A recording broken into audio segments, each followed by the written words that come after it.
Welcome to the Bring Me to Life podcast. It's time to wake up and shine on.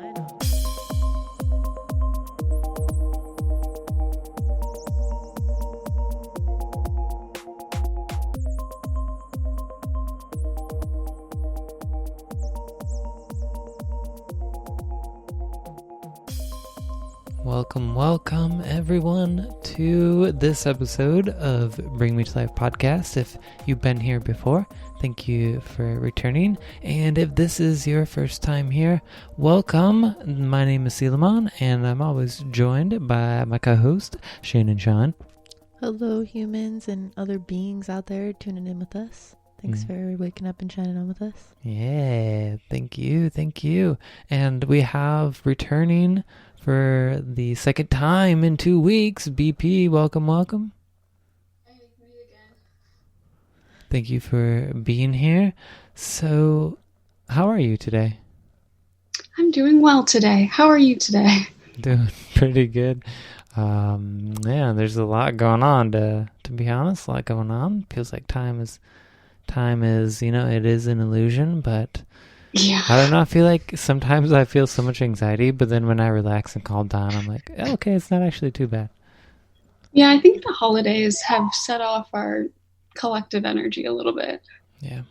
Definitely. Yeah, everyone around seems to be going in a different speed, and some have it going real fast, some have it going real slow, and there's just been a lot of energy shifts this week for so many people.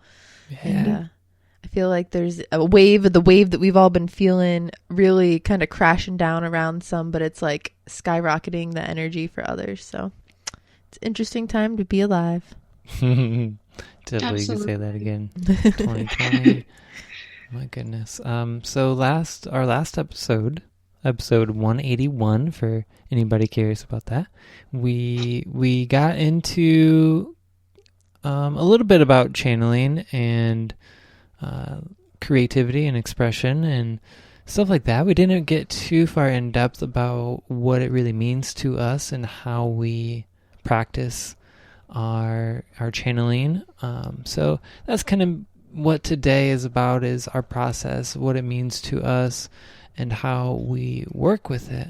So thank you all for listening. I'm excited about this, and I would like each of us, all three of us, to take turns and explain what channeling the divine means to us, because I think it's really important that we all give space for each other to have, our own views and our own perspectives, and by sharing them with each other, we kind of expand and grow, I believe. So, BP, if you'd like to start, if you feel comfortable with that, we'll go with you. You do start.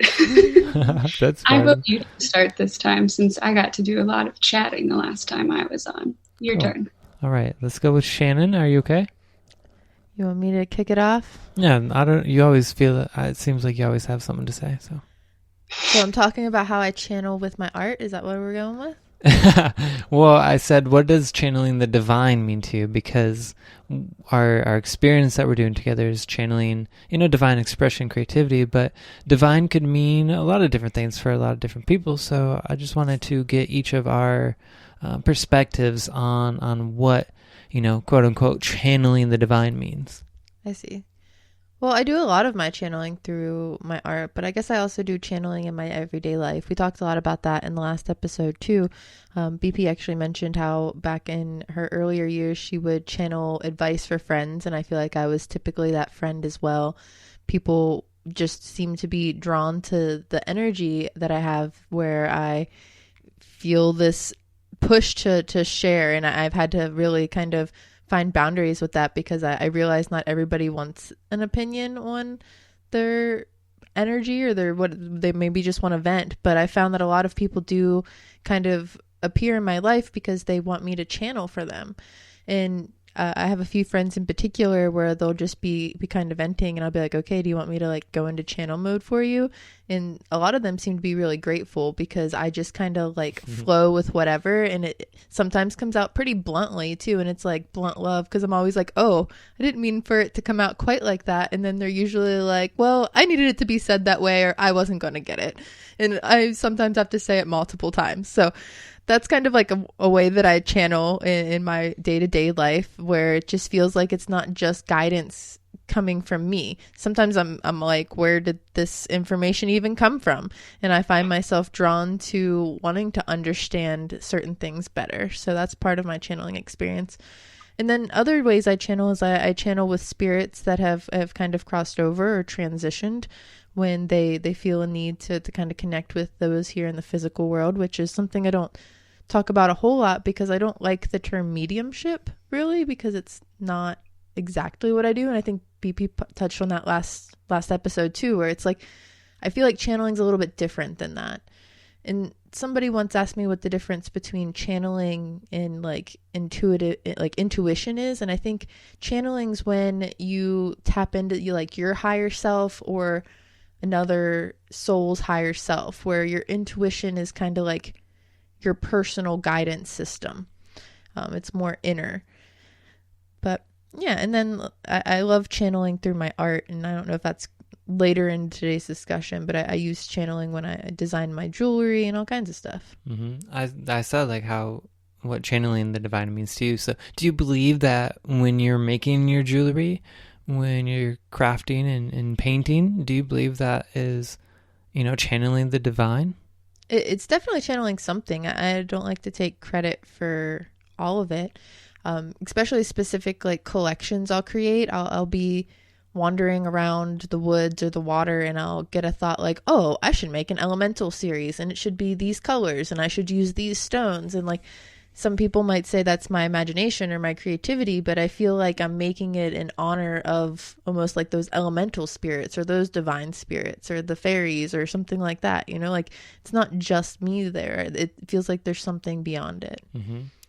It's not just you, but it's, I think it seems like a co-creation because of the fact that, we can receive these messages, we can channel the stuff, or we can ignore it and we can not do anything with it. So it does take some kind of action, and in that way we kind of co-create with the divine through channeling. Well, I found like if I try to force a creation to like I owned a gallery for 3 years, so there were times where I would need to like make creations to fill the gallery, and when I'd try to force myself to make something that I thought might sell, it was never what would actually sell. And it was never my best work. It was just something that it was kind of like pushed out of my physical being. And when I would create something from my heart or from my soul with no intention of whether or not it would sell, it was something that so many people would typically comment on.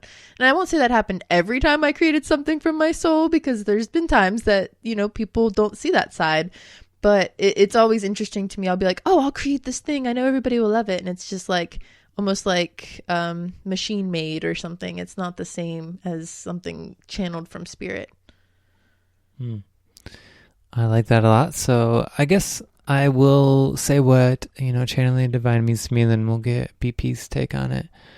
To me, channeling the divine is sort of like, say if you were a Jedi and you knew that you had this connection to the Force, this energy that runs through all of creation, and it binds us all together.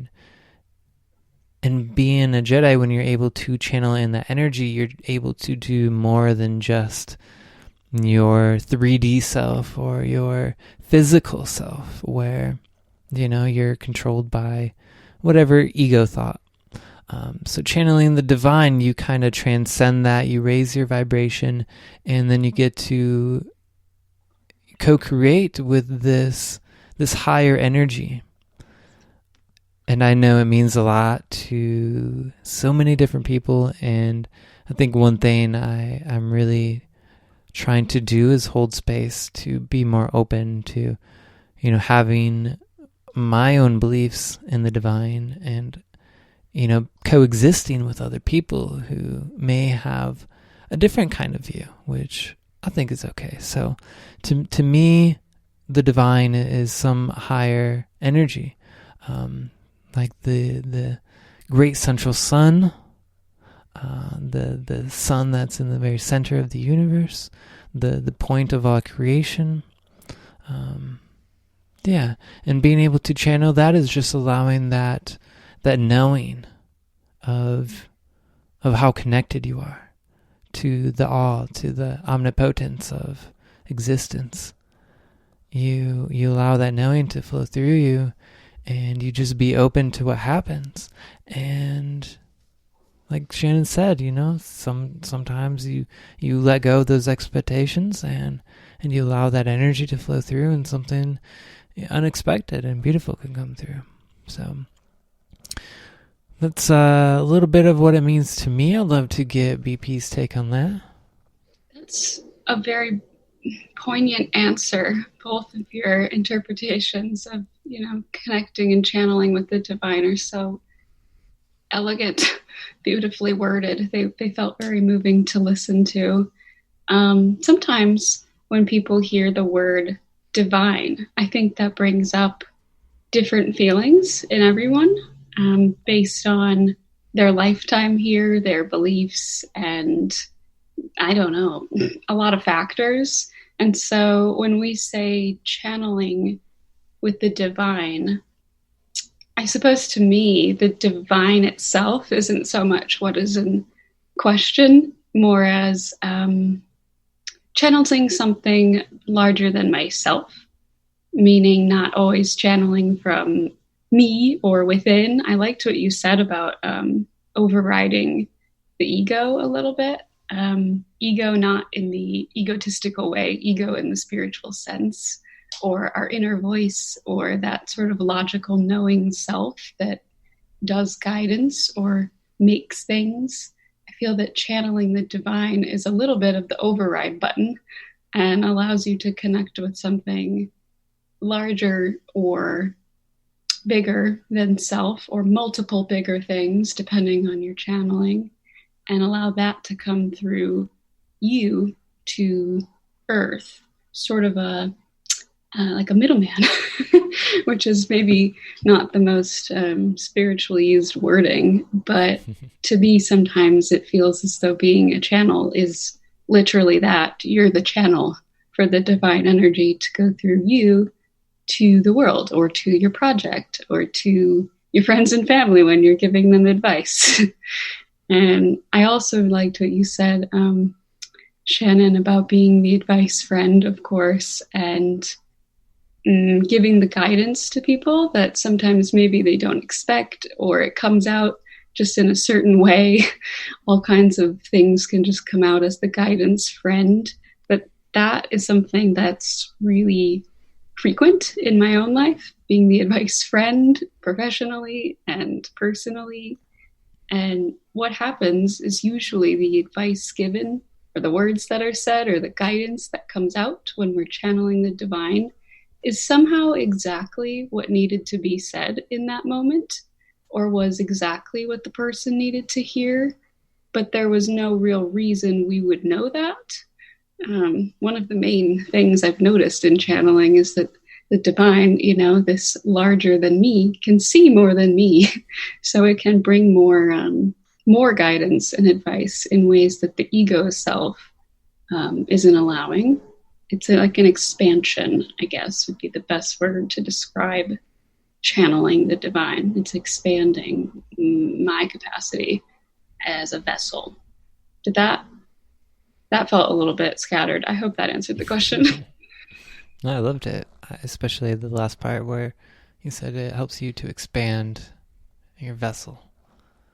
Mm-hmm. I think that's really wonderful, because at the beginning I was talking about feeling kind of some anxiety about things happening really fast. But when you're able to expand the energy that you can hold in this vessel, then you're able to, accomplish more, I believe. Mm-hmm. Absolutely. It's a divine help. I like what you said about how the right words seem to find their way through, because sometimes when I do soul sessions with people I've never met before, I'd get that same nervous feeling because it's like I don't know exactly what energy I'm connecting with. They've just kind of found my website and scheduled with me, and I've told Spirit to do its best at like guiding the right people, but it's still kind of like a little uneasy meeting somebody new and like putting your soul out there, being like, oh, I'll be your antenna for Spirit, and like seeing what comes through that channel and like tuning into the radio of that person and their higher self connection for the first time is always an experience as a channeler and as like a soul guider with my soul sessions. So it is interesting because sometimes I'll be like, okay, I don't know this person's lingo, I don't know whatever, and I'll just let whatever kind of channel through. And you know, sometimes I'll come out and I'll be like cursing or something, and I'll be like, that's just what wanted to come through. And they'll be like, oh, that's like my grandma, that's exactly how she would have said that too. And I'm like, oh, okay, because you seemed like I maybe shouldn't curse here in this private session, but it just went there. And that's something like my spirit guides are sometimes really sassy. Like CeeLo kind of laughs at me because, and I've told you this too a couple times, VP, where like I'll be talking to Archangel Michael and he'll just be like, girl, like, what are you doing? And it's just like, he's just like, yo, like one of my homies, and he'll talk to me in my lingo and how I need to be kind of corrected and put in alignment. So it's funny. I don't hear about that ever. I tell you all the time, I'll be like, Archangel Michael just said this, and you're like, really? He said it like that? Because he'll be like, bitch. So. That's funny. I very much big relate. Yeah, sometimes the divine will connect with you in a way that makes sense to you, which means sometimes it's going to come out a little funny. Yeah. Do you have any channels that come out in different accents? Oh my gosh. That's a great question. No, I wish, but no. Usually I have the experience like what Shannon was describing where I'll meet somebody I don't know for a session or anything really, and there's no reason I should know what to say about something or know about something, or I don't know, I guess like suddenly change up how I'm talking to them through their chart or whatever we're doing. And I always 100% of the time get this reaction like, oh no, that's exactly what the problem was. No, yeah, that's right, every time. And I'm like, how? But I usually don't get to share that guidance in an accent or hear one from any spirit guide or archangel. Do the archangels have accents that I'm unaware of? I would say for me, Archangel Michael has come through with like a British accent, and I don't know why. Maybe just because that's how I connect with him personally, rather than that's just like his like personal accent or something. But maybe it is. Yeah, it would sound very refined, wouldn't it? Yeah, I don't know all the answers, but I do know some. We started watching the show Lucifer because it got brought up on one of our other podcasts or discussions we had with somebody, and that angel, he has an accent. Yeah, he does have an accent. Yeah. Maybe they all do, and we just maybe perhaps Americanize them because we're all out here in the US, as you can all hear through our talking. Yeah, I'm curious to know how, our future species will, what kind of accents will continue on in our history. I thought you were getting at it because sometimes when people channel, they change their voice, which I've witnessed that sometimes. I find when I get into Bashar? but when I get into like super channel mode, that's when I start talking real fast and I get real fired up and I'm just like in it, and it's really hard to get me to stop. It's like I kind of have an accent then. So like some spirits probably do have some interesting accents, but like the more extraterrestrial or galactics, sometimes they seem to have more of like a spacey sound to them. They sure do. I was gonna say, it just like clicked in my head when you were saying that something I was doing while actually writing in a workbook for divine expression and creativity. I was writing about what it's like when I'm channeling guidance in a session or just in general. And what does that like literally physically look like in reality? And it reminded me of trance channelers who do change their voice sometimes. or suddenly have an accent or use very different language out of nowhere. But for me, it's definitely not an accent, but the tone of the words that I'm saying or the guidance suddenly becomes quite warm, and is usually uncharacteristic of how I would be talking, or sometimes even warmer advice than I'd usually be comfortable giving. I don't usually consider myself like to come off as perhaps the warmest, softest at the jump. I don't know if that's true. It might just be an ego thing. But the guidance always switches the tone of like the whole moment. It'll be a logical moment going through a chart. And then all of a sudden I'm like, hey, you don't need to be afraid about it though. Like it just comes in all soft and warm. Sounds like So I Bob felt Ross. like, it's kind of like, yeah. I wish my guides talked to me like Bob Ross. I'm pretty sure Bob Ross is one of my guides. That's why I paint. Yo, it could be. So have you, either of you, have you ever noticed, listening or reading somebody who has a very similar channel to your channel? Because I've watched a few people's videos over the years where I'm like, that sounds exactly like this channeling that I did like at this time, and it's like, I wonder if they're having like the same kind of like channel going on. So is that something you've ever come across? Never had that experience, but that might be because I'm not actually a trance channeler. I'm doing air quotes for those who you can't see. Right. I'm not considered a trance channeler or an unconscious channeler because there's many types of channeling. But my channeling experiences are the conscious kind, and they're not trance-like. So I have a chance to relay channeling through my mouth or not. Whereas a trance channel, you're kind of just all up in it, and you've sort of surrendered control of your vessel and voice. So that's never really happened, but I could imagine it would be a strange moment to hear what sounds like a guide you're familiar with come out of someone else's mouth. Mm-hmm. Shannon, have you had that happen? I have, and it is a crazy experience.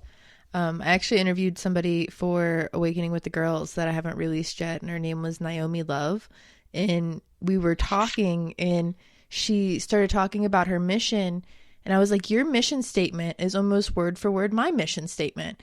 And she's like, well, I'm just channeling the energy of love. And I was like, well, I channel the energy of light. So, then we got the love and light vibes going on. I was like, so we're basically just channeling the same higher entity. You just call yours love and I call mine light. And that's where we get all mixed up in this love and light awakening crazy chaos. And I felt real cheesy in the podcast as we were recording it. But then it just like sunk in like, that is what a lot of us are channeling. And that's why there is like the kind of love and light movement. I'd like to think I'm not as like spiritual bypassy as a lot of the love and light movement.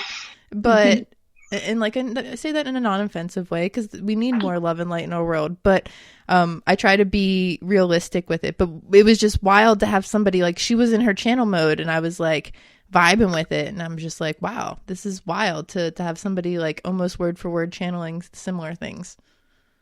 Yeah, that sounds super wild. And you're right, spiritual bypassing is quite a situation in the spiritual community, and everybody has their own views on it, I suppose. But I can totally empathize with the feeling a little weird about spending a whole podcast in love and light, because sometimes that does bypass reality.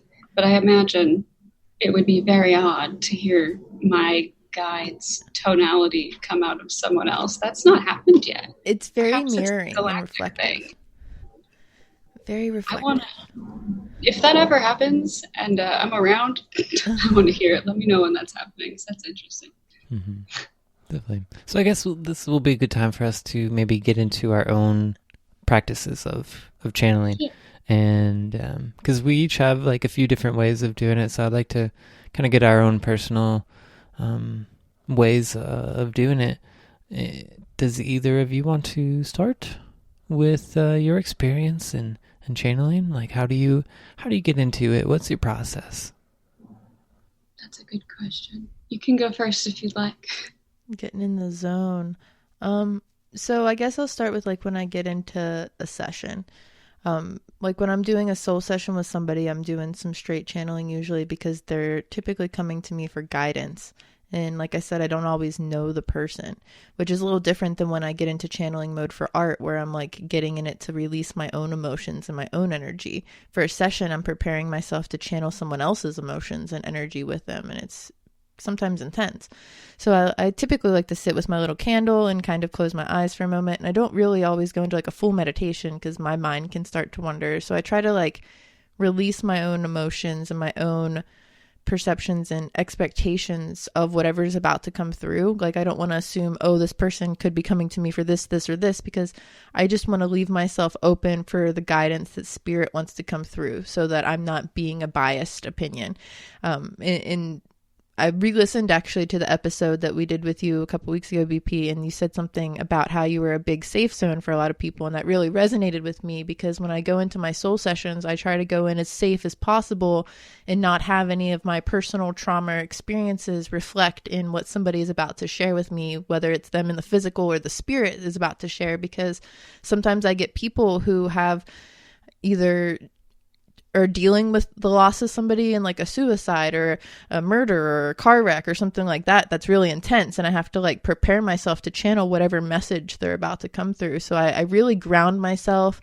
I protect myself with a lot of crystals and just love. And I ask like Archangel Michael typically to kind of come with me through the channel because I found him to be protective. I haven't always used him, but he was one of the first kind of channeled energies that I did start working with. And we've gone through waves, but now he's one of my main channels because when I feel like something's beginning to be too much in my own life, my day-to-day channeling for myself or for others, I can ask Archangel Michael to like kind of shield and change the perspective. Like if something's too much for me or the person I'm working with, we can change the topic and some other sort of energy or message comes through to help guide them through whatever chapter. And sometimes that them is me and I'm the one getting the advice. So kind of wanted to give multiple perspectives there. Yeah, well, in the beginning of the podcast, you had briefly touched on channeling with art. So maybe just for a few minutes, like dive into what your art channeling process is like. So for that, I get in my studio and I do similar concept. I'll put my little candle out, I'll clear my mind, and instead of Archangel Michael, I will connect with whatever entity I want to work with in that time. And sometimes it is just like the energy of love or the energy of joy. And I've done some different creative processes where I will just meditate for a moment and ask myself, like, what does want to come through? Sometimes I want stability. Sometimes I want balance. Sometimes I want growth or whatever word comes through. And then I'll try to represent that in the colors I use or the line structures or the elements and really let that flow through me in a creative process as well. So it's just kind of the same, just with more of my creative energy rather than my words.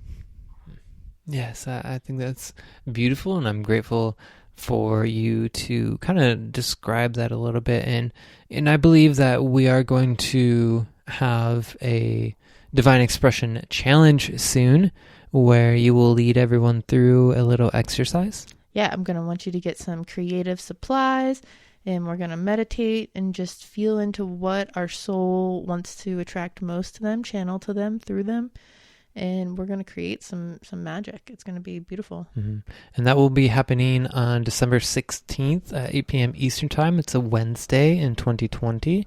And we're going to go live in the Bring Me to Life community Facebook group. So just search for that with the number 2.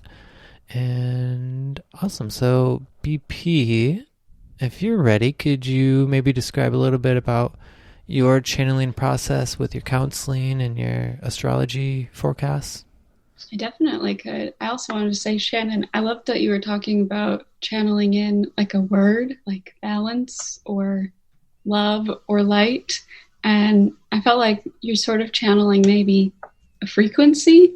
I think sometimes when there's a channeling discussion, often the focus is on whom we're channeling, as if it's always channeling a being or an entity or even the divine. And I love that you mentioned channeling in frequencies or vibrations or moods and concepts, because that is really cool. And I almost like want to borrow that as a note of something to start doing more.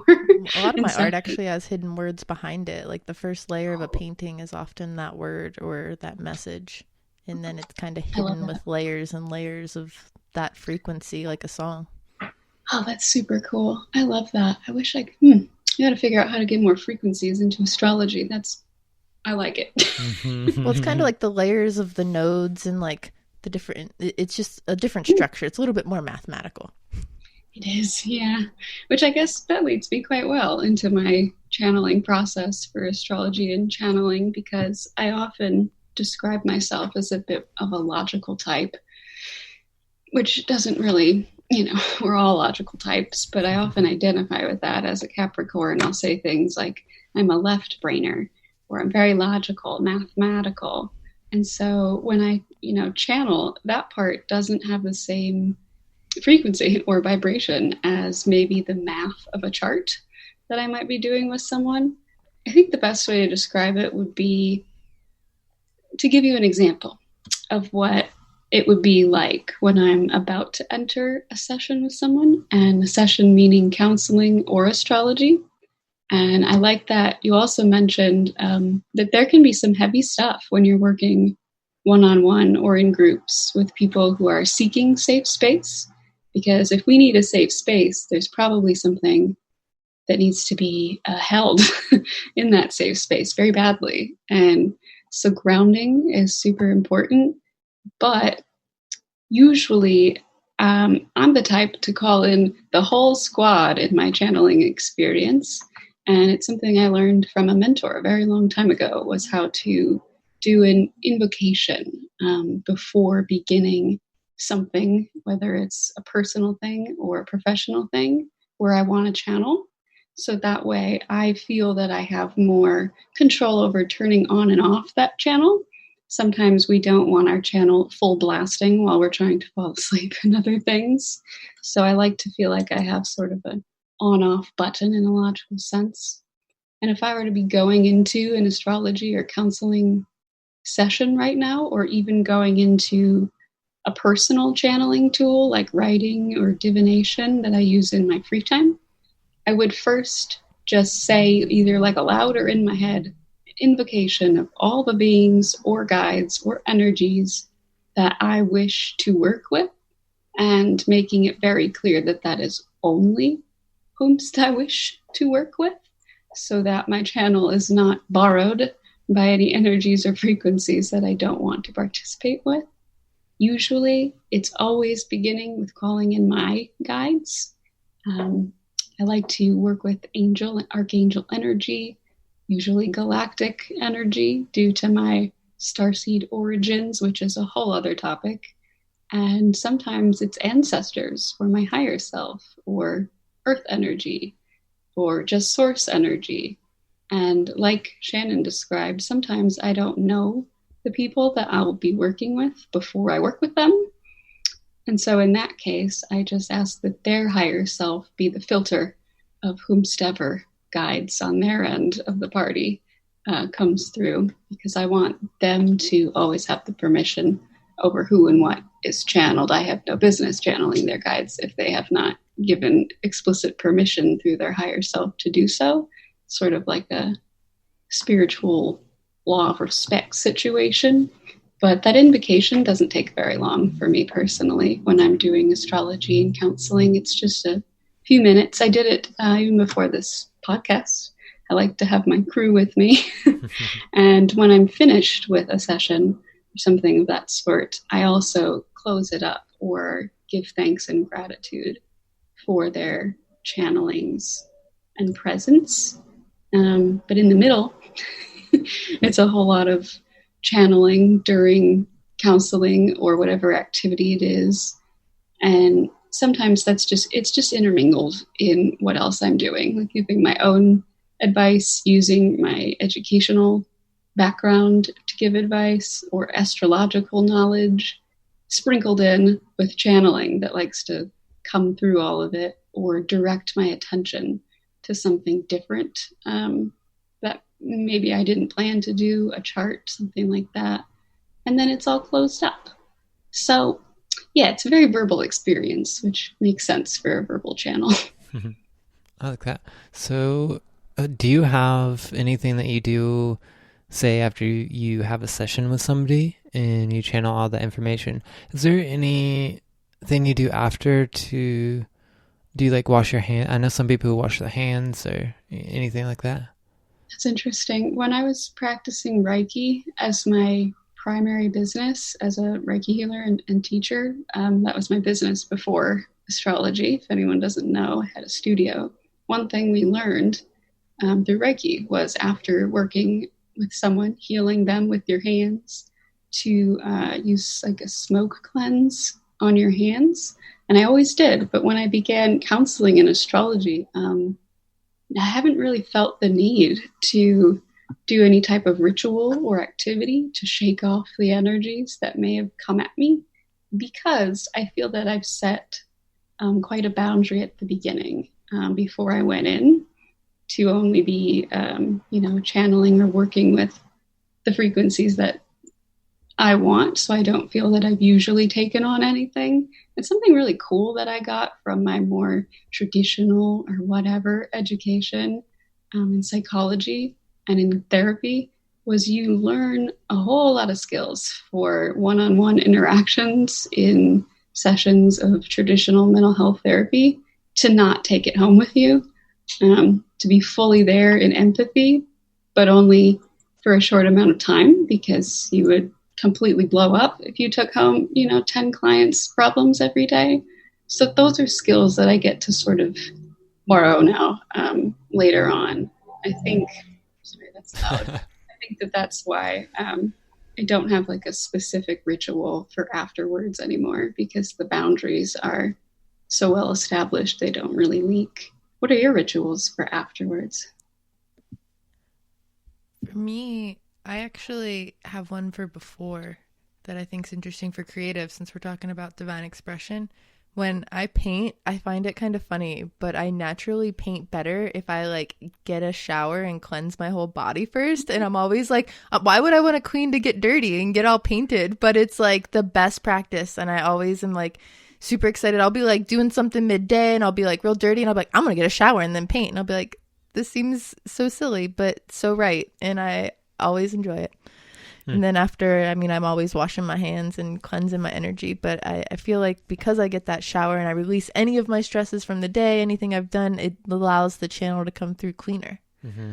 Yeah. I feel like after something like that, I gotta like go outside and smell some fresh air, or like shake my body, run up and down the stairs, like jump up and down. I gotta do something. I feel like I'm a very physical being, and I gotta get this energy out of my body sometimes. Yeah. So. After sessions, I definitely need fresh air. But in art wise, I always thought the whole get a shower and paint thing was kind of a funny ritual I seem to naturally do. Mm-hmm. But something you said, BP, that I thought was really important that I want people to note is that you'll only channel other people's guides and such with their permission, because so often people come to me and they want me to channel their partner's guides or their parents or their this, that, or the other. It's like, I can't tell you their entire everything without their permission, like that's overstepping their energetic boundaries, and there's got to be limits there. So I like people to realize that like their guides and their soul has to give permission. I can't just give their entire energetic blueprint away. Yeah, absolutely. It would be to step on their sovereignty if we were to just be able to access anyone's guides or secrets at any time. That would be a bit of a scary world to live in, if you could just be walking down the street and someone could ask your guides a question without you knowing. That would be mad weird. So we would never want to do that to anyone else. I do believe that their higher self, like when you say someone asked, can you channel my partner's guides? Their partner's higher self could give permission for that exchange. And that may not be so obvious in like a 3D way, but at the very least, that has to happen for us to access their guides. I don't think it means we couldn't, but we won't. Right, Based exactly. on, there's boundaries. There's like spiritual ethics. There are That's probably why we're not all telepathic. Like I've seen Star Trek episodes where everybody's telepathic and there's just like a lack of boundaries and personal, like, I don't know, like the ability to just have your own sovereignty. Yeah, sovereignty is really important in channeling in so many ways, 100%. Yeah.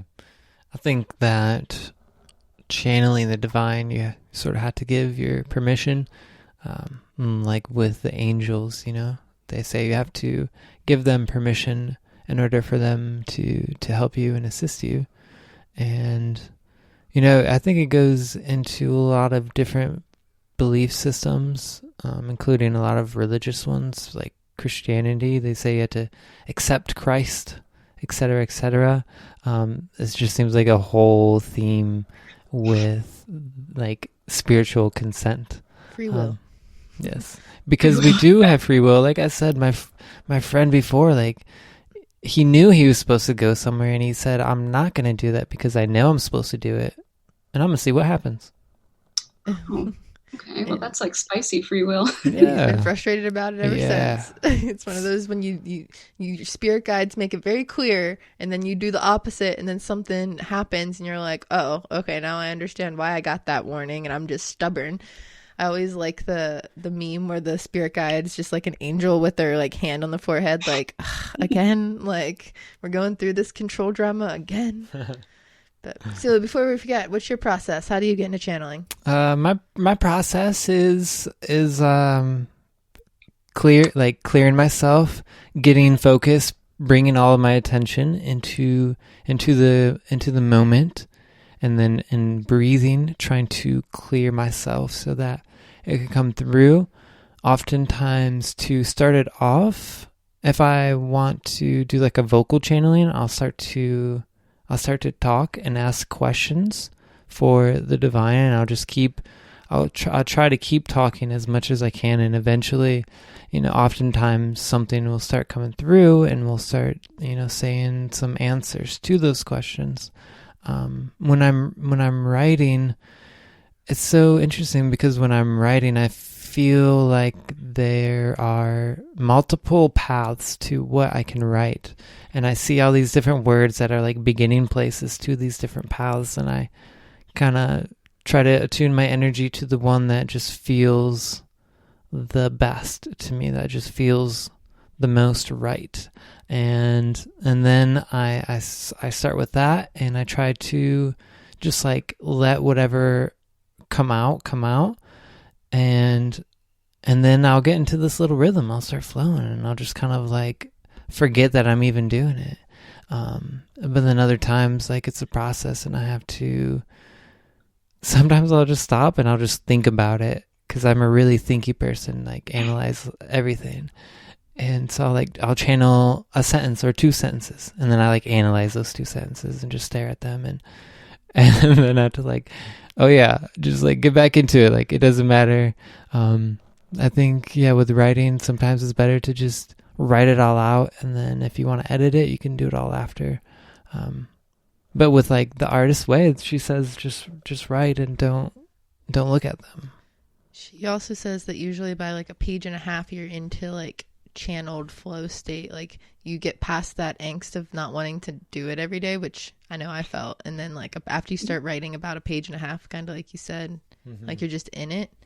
But now I have a question for you. Do you write in accents, or maybe not accents, but like do you have different fonts? Yeah, like I know when I write, sometimes I'll like channel and it'll be like in extra scribbly cursive or super like bold bubbly print, or like different color for different energy, and it's like, okay. And I always like, all my friends had very specific handwriting, but mine always changes depending on what energy frequencies channeling through me at that moment. I'd say when I'm channeling more peaceful, calm energy, then it's like very neat. When I am fiercely channeling, like I was reading something that BP had written, and she said it's hard to write as fast as the channel comes in. And like, that's a huge thing. So Sometimes I'm like, I can't write fast enough, so I'll just not care how messy it is and scribble as fast as I can. And then other times this energy that wants to be really like really different and artsy will just get kind of swoopy and spirally and cursive. Yeah, so those are, a little bit of different fonts. I don't have many fonts though, to be honest. I wish I could write like the old days with the feather and super pretty cursive, but that those days are long gone. They don't have to be long gone. You're right, they don't. You can get a feather and just party with it if you want to. I do love to party, and partying with a feather sounds very ceremonial. I'm gonna come home and Sila's just gonna be quilling it up. Yeah. Fancy quill up in here. Yeah. I could use it to sage or, whatever, cleanse the air with too. Maybe you're channeling your life where you were the deliverer of letters and you helped write some of them with your fancy quill. Yeah. Oh, a life where you delivered letters. Mm-hmm. Pony Express. I love it. I was thinking when you're describing, changing handwritings or fonts, if you will, that maybe we should talk about we're talking about automatic writing. I don't know if we even mentioned that word. No, we haven't mentioned that word, to be honest. Not this what we're talking podcast, about is, yeah. So I thought maybe we could mention the types of channeling that we're aware of or that we use, because sometimes even when I started my channeling journey, I was always a little bit lost for words with like, what is this style of what's happening here? And I remember it was something we were writing a lot about in the workbooks together, was methods, I suppose, of channeling or types of channeling. And you had listed some that I don't know that I even would have thought of. So I thought maybe we could share them with everyone. What do you think? Yeah, that sounds good. I would say there are so many different types of channeling, but with this experience, I think we wanted to have it a little more focused on like a handful of them. And I think they're the ones that we just really love. So there's trance channeling, like you had mentioned a bunch of times earlier. And that one is a little more intense. Sometimes people will have to kind of work up to a trance channeling because it takes the ability to allow that channel to fully control, come over and take control and kind of flow through you without you blocking any of it. Or, it's like when there's no doubt, when there's no fear, when there's nothing holding back that channel, and it could just take over really. So that's one of the types of channeling. I will say the writing channeling is automatic writing, where people who have a hard time speaking, that's a really beautiful way to do it. My dad especially had a hard time expressing himself. Men, this is a great one for men because we have such a hard time expressing ourselves and our feelings, that this automatic writing is a beautiful way to open up that energy. I always suggest automatic writing to my soul session people and stuff too, because when they'll come to me with a specific question, I'll tell them to ask spirit.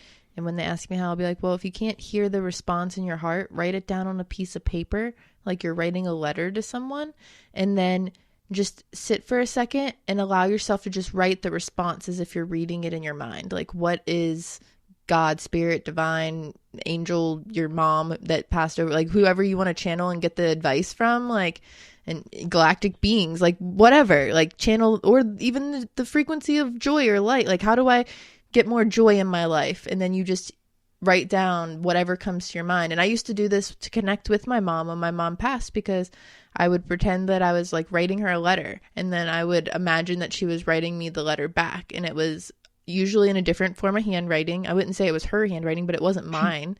And it was like she was writing me the message. She was trying to guide your hand, and you were like, you're still a little kid, so you're still struggling to write your letters. Well, sometimes it does feel like something's like guiding my hand. Kind of like you said, when you're in a creative mood, you feel curly and wavy. And when you're in like an angsty mood, you're like maybe you're writing in your book and you're like at a point where it's like super intense and you're like scribbling it because you can feel the energy and the emotion of the character. Like you're channeling that character's soul. Even if that character isn't a living being in this physical world, you've given it a soul because you've given it an experience.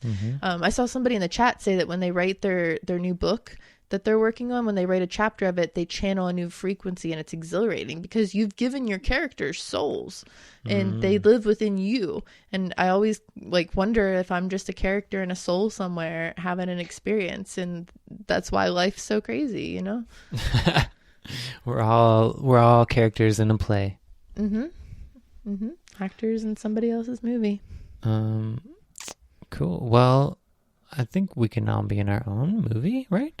Like the story of the Buddha, he became enlightened and realized we're all living in our own dream world in a way. We're like, yeah, we share a collective world, but we kind of create our own realities. We, create this dream that we're living. It's a collective reality of individual realities, which is such a bizarre concept to grasp, but like facts. Right. Because like there's different perceptions of each of us and other people's realities. So in that perspective, we are just actors in other people's movies as much as the stars of our own. Right. And we're all crisscrossing into each other's movies and series. And speaking of series, you're making me think about like Sense8 and how they channel each other. Sometimes I feel like I channel another being somewhere out there in the world. I'll have like a skill, or like maybe I will understand something in a different language, and I'm like, how did I, what? Like that just happened, and I understood through their like mannerisms and their energy, and also like in my mind I telepathically understood what that said, but I don't know that language. And in Sense8, they kind of connect with like 8 other beings or 7 other beings, and they're the 8th, and they can understand their surroundings. Yeah. So it's pretty wild to have like a soul cluster, which is a term I think has been thrown out there in the awakening world too sometimes. That specific channeling is called sensorium channeling, where you channel your other cluster. Sometimes you like hear music playing, but then there's not actually music playing, and maybe it's from, someone in your cluster listening to some music. That always blows my mind, and it's in Celestine Prophecy. Have you ever read Celestine Prophecy, BP? No. He's a goodie. You should. It might be in the second one. It might be in the 10th Insight, but it's in that series where they talk about soul clusters and like all kinds of wild stuff.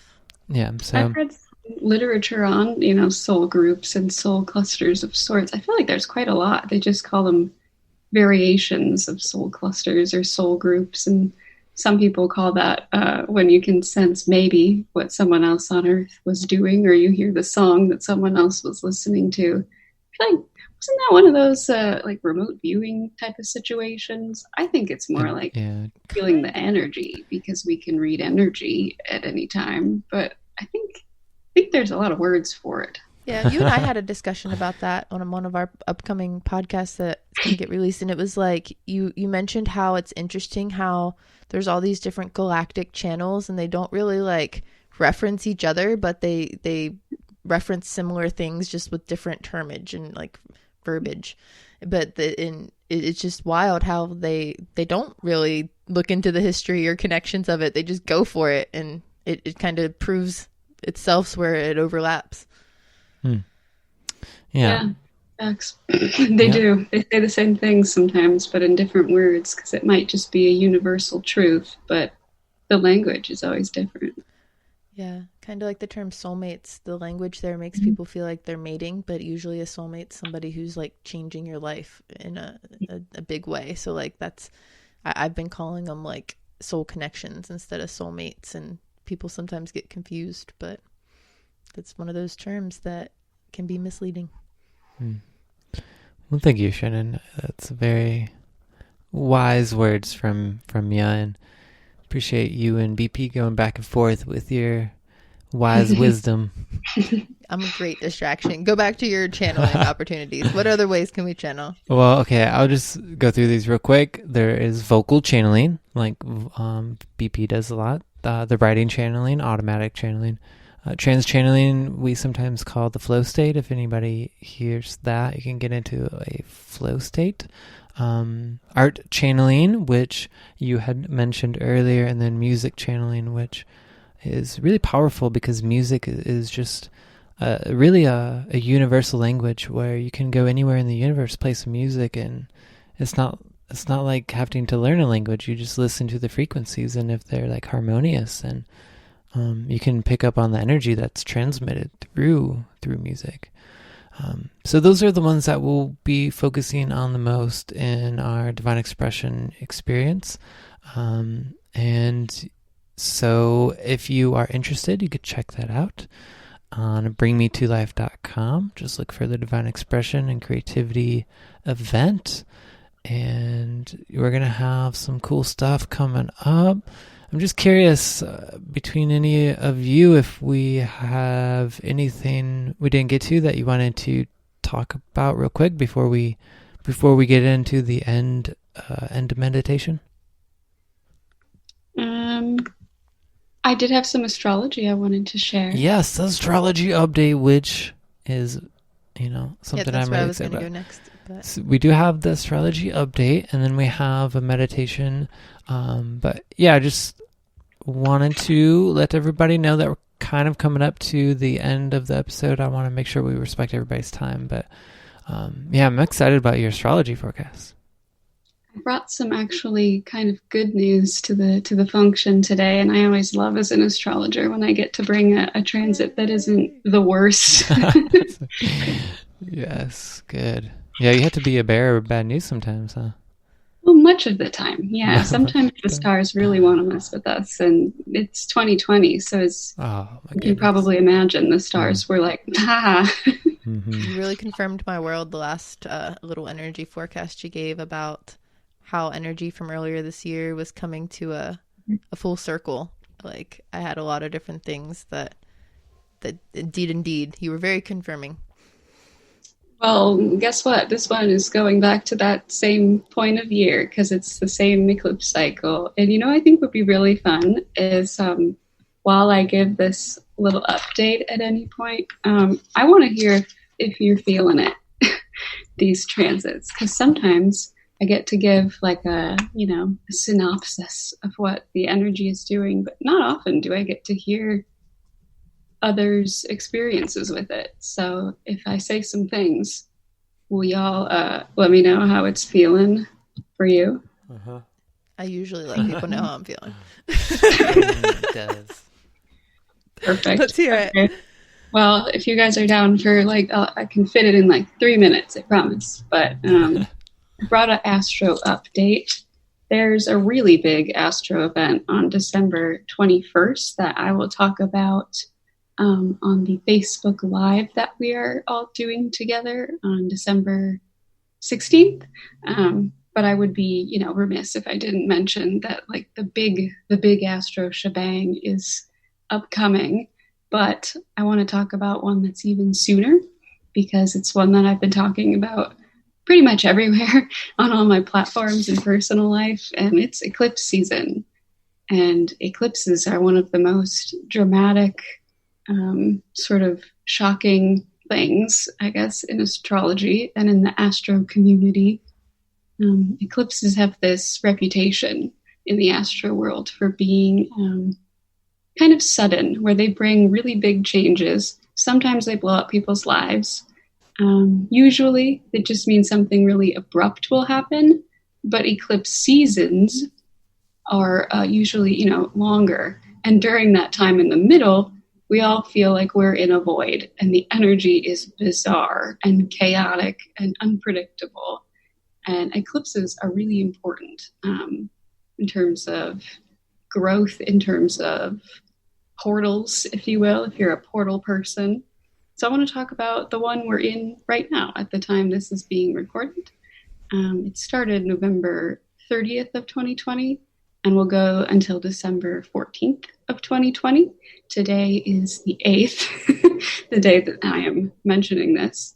But it's important to note with things like moons and eclipses, you can feel the energy of these events for up to 3 days before and after. So if you're hearing this after the 14th, or you see someone talk about a full moon sometime, and you're like, oh, that feels like it's happening now, but the moon was 3 days ago, that's very valid. The energy is so strong that it can stick around for days. And we'll get specific. So November 30th was the start. And we had this full moon lunar eclipse, and that was in Gemini. And that one was more of the doozy of the two eclipses that we'll be talking about. That one brought the most chaos, I suppose, and big revelations, big shifts for folks.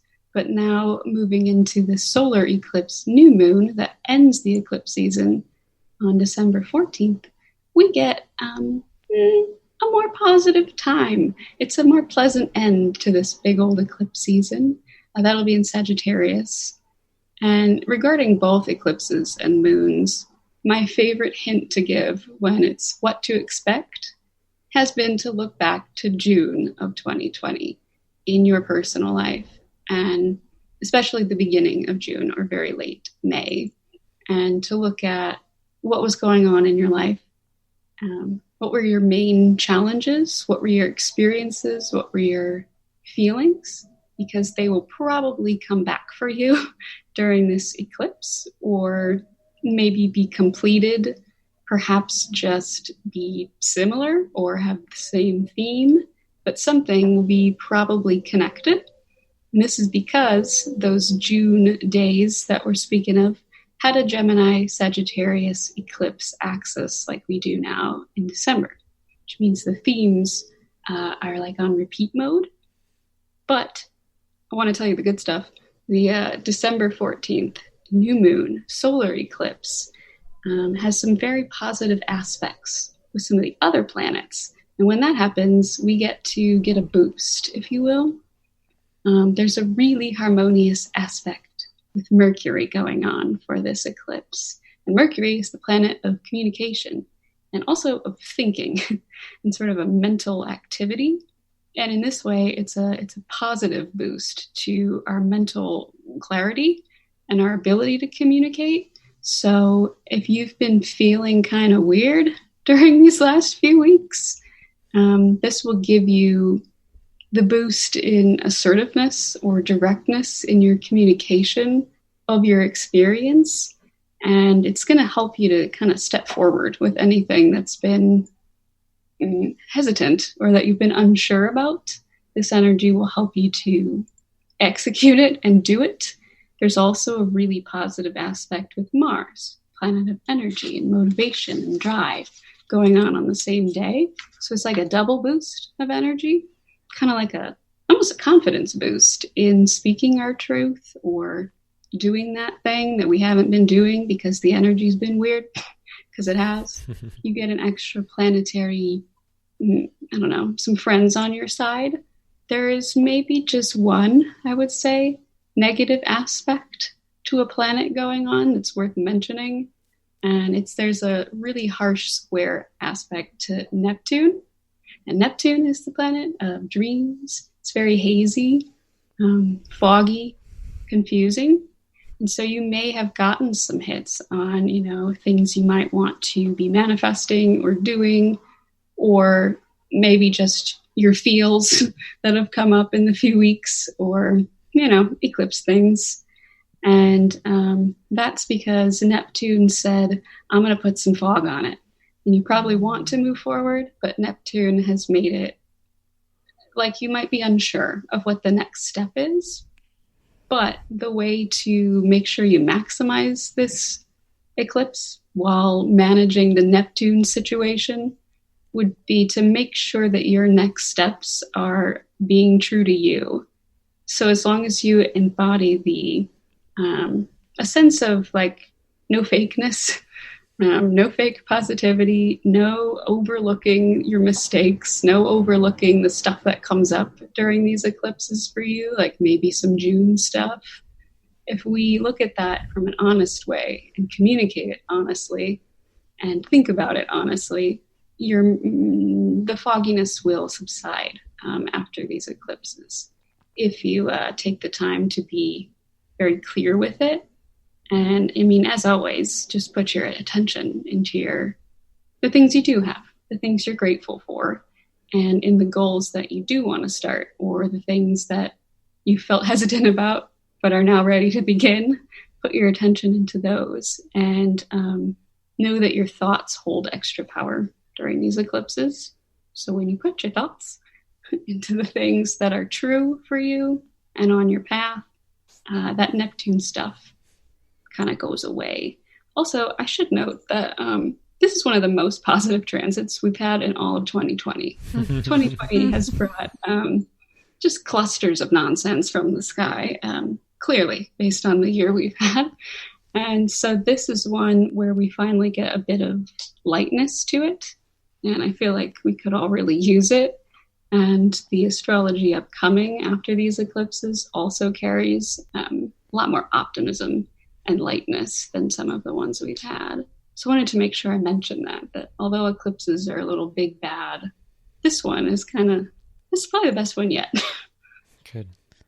Good. I'm glad that the end of 2020 has some positive notes to it. It does. It really does. Yeah. I'm over here like, dang.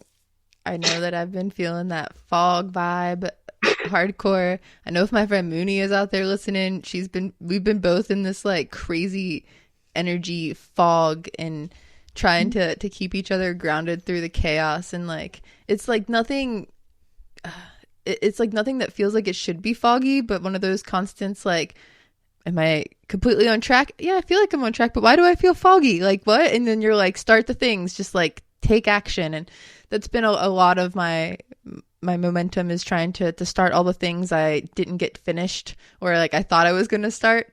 And I think a lot of people are in that. They're like, oh no, the end of the year's coming. Let's finish all the things. But something else that just really was wild is the whole things coming back from June energy.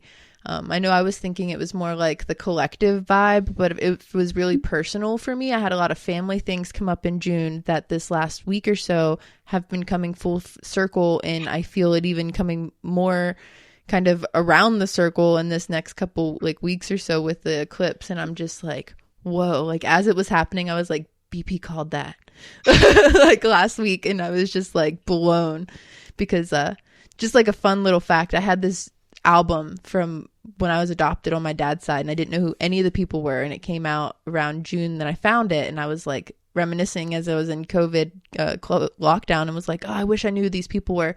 Literally my dad's sister came back from Missouri this week, and like we got to put names in that entire album of people I had no clue. And I was like, that's a weird like full circle thing from like June to now. And it was like really confirmational for me. And I was like, whoa. So like just little stuff like that you wouldn't even put together astrologically if I wouldn't have had it put in front of my face like you did the other day. So you asked for confirmation, and just like thought I'd give you some.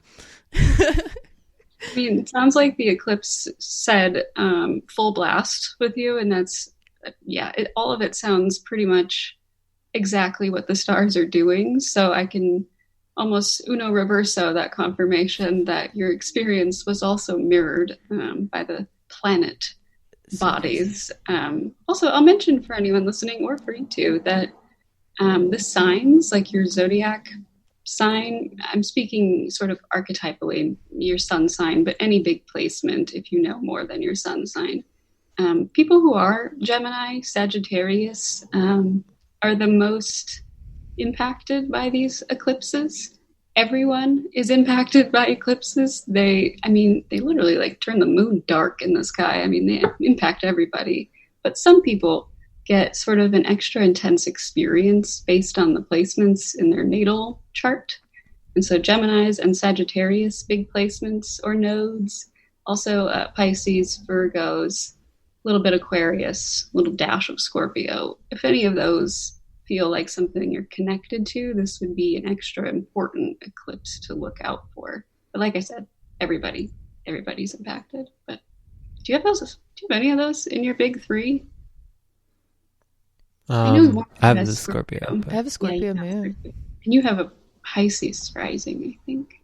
Anyway, thought I'd throw it out there. Really need to find out the time I was born. Yeah, you do. I gotta be a detective now, and I gotta call the hospital and do them. But I'll get there. You'll get there. You will get there. I'll get there at the right time. I'll be like a magical. It'll be like a magical revealing moment. I'll be like, what? I was born at this crazy time.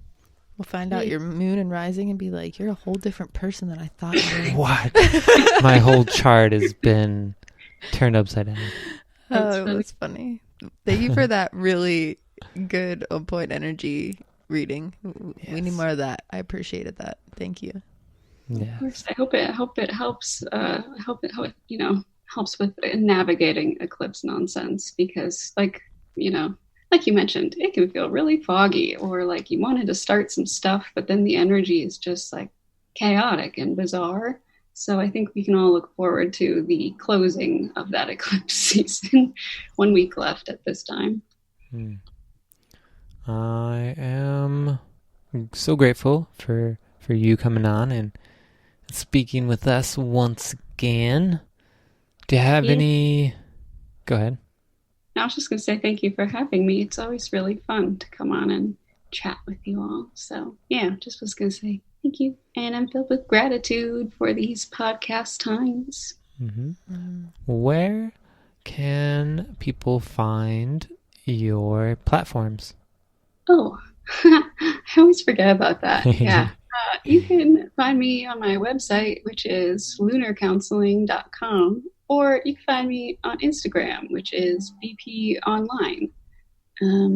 Usually Instagram is kind of the main hangout spot. So if you ever want to get into my energy and just kind of see what I got going on over here, that would be the place to do it. Yeah, that's it. I love it. Anything you want to say, Shannon, before we finalize our episode? I would just like to say that BP said in their energy reading that it's, though we're getting out of the fog, it's also a time to really kind of like activate some things that we have been feeling we need to take that jump on. And maybe if you're listening to this and you've made it this far, you're ready to like activate your creative channel, and you should totally check out the DEC info. And you can find me at Shantastic Shine on most platforms. If you can't find the DEC info, hit me up. I'll tell you all about it. Awesome.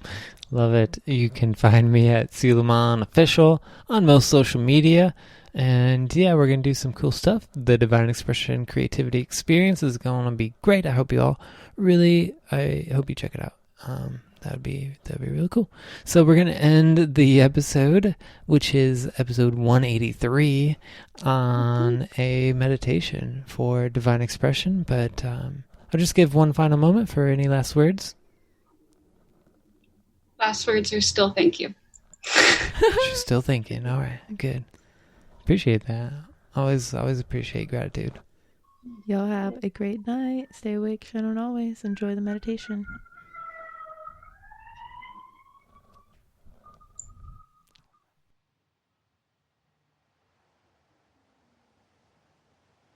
Divine Expression Meditation by Selomon. Begin by breathing gently and deeply for a few moments.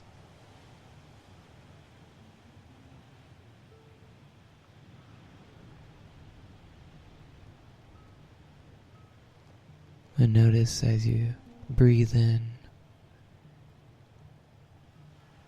and notice as you breathe out.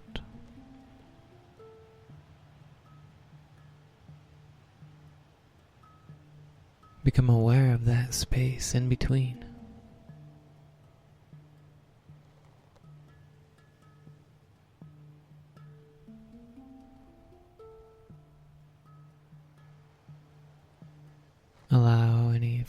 feelings, emotions, or thoughts that you're having to flow in unfiltered. And just observe without attaching yourself to any of them. Watch them all come and go.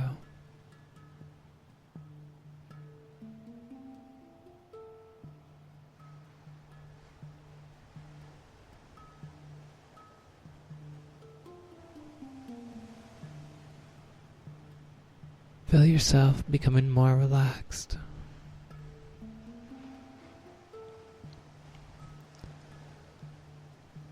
Feel yourself becoming lighter, becoming more clear.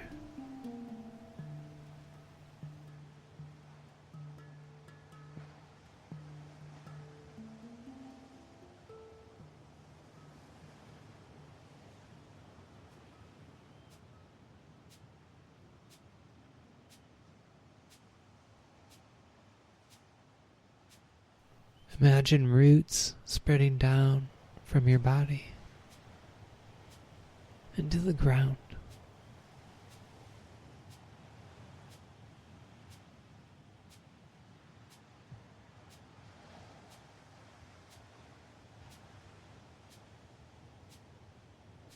Watch as these roots spread out, helping you to be more grounded, more safe, more protected.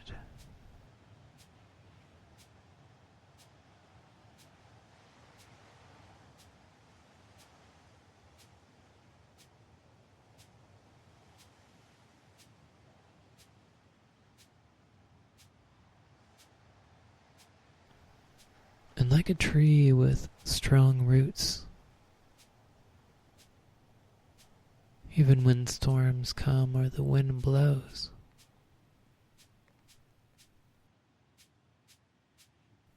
you will be able to continue on with whatever experience that is best for you. You will stand firm and strong.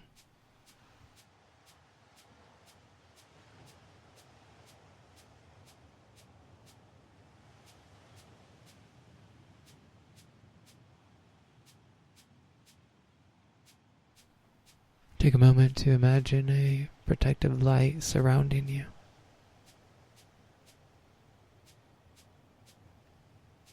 Notice any color, any sensations.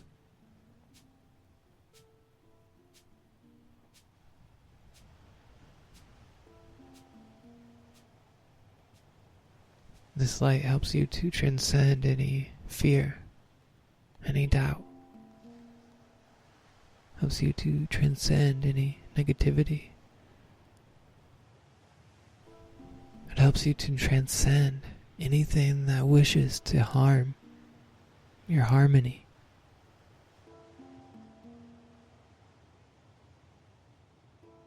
This light keeps you protected. And if you wish, you can also call in, ask for a guide, whatever higher power you believe in, whatever one you trust to assist you in staying protected and grounded.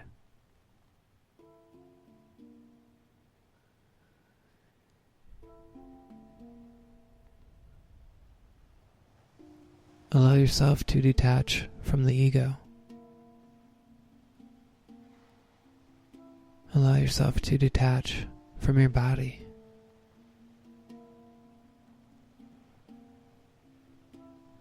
And allow your awareness, your focus, to drift deep within.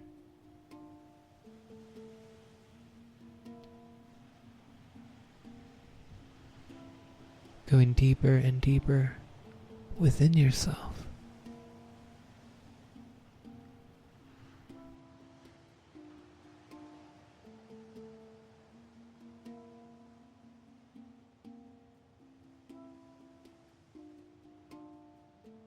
Continue to breathe.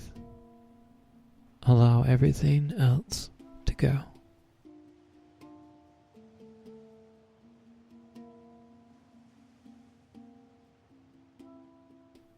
And now, if you feel ready, you can put out the request within your mind, with your feelings, with your energy. Ask to be a conduit for divine energy, for divine expression.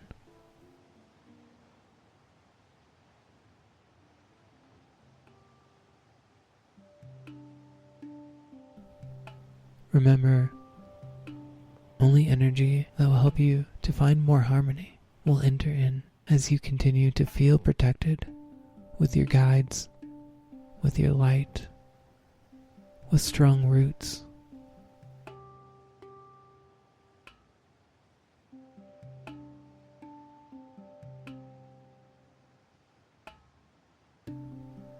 Again, ask to be a conduit for the divine energy. Ask to be a channel for divine expression. Notice any new feelings that flow in.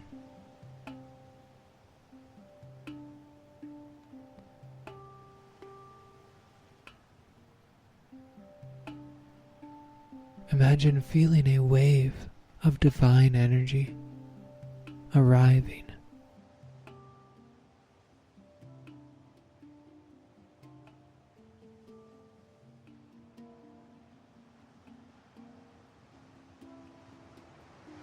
This divine expression and creativity will flow through you now, helping you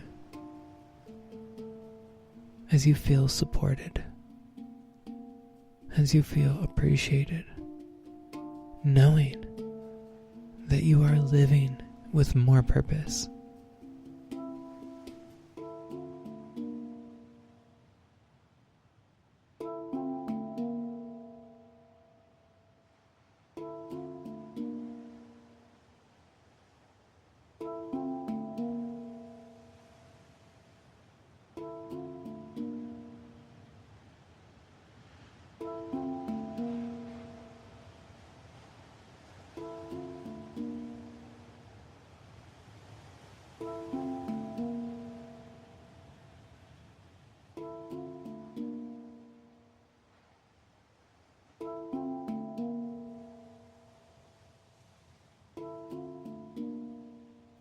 Once you begin to feel this energy flowing in, you can begin to communicate with it.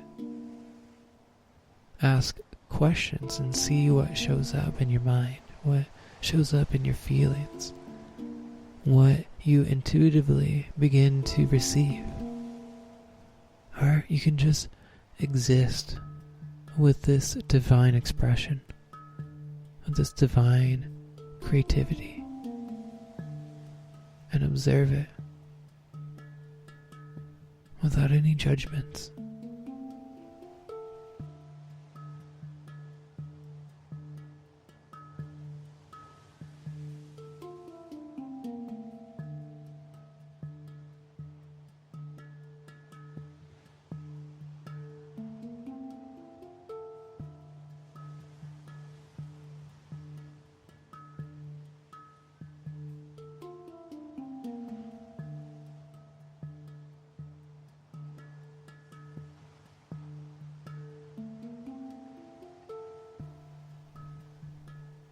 Take a breath in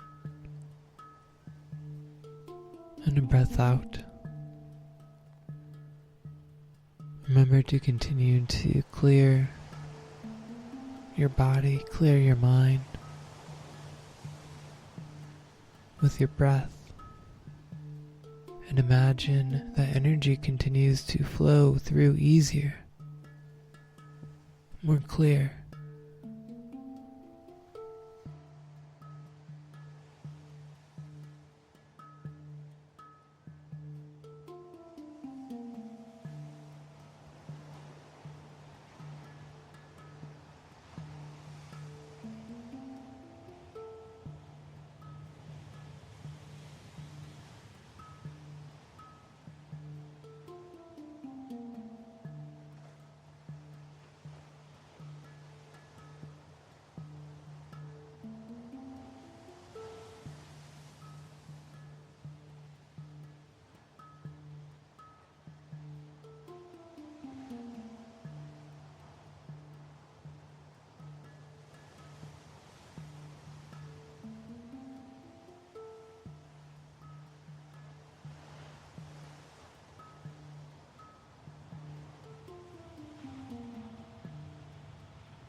When you're ready to come back to the physical, come back to your body, focus on your breath. Focus on your inhales, on your exhales, and that space in between. As your awareness reconnects to your body.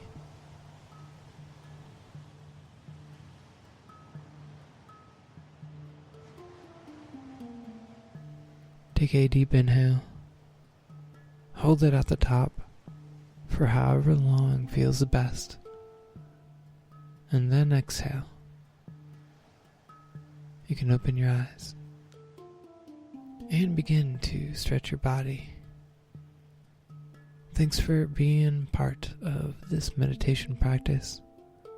Selomon here, wishing you a great day. Namaste.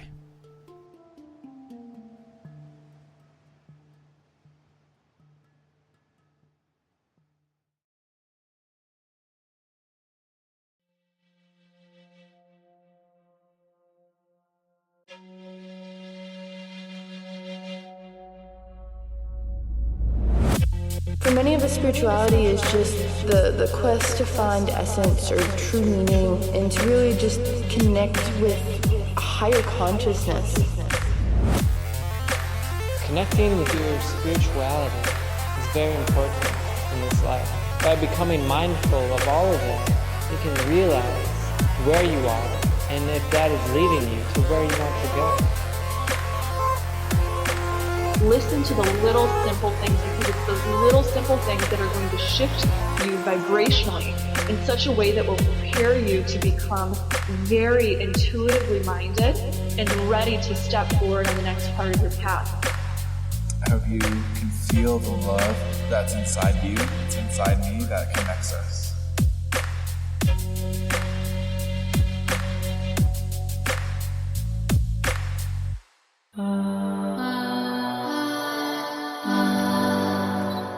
Thanks for shining on with us.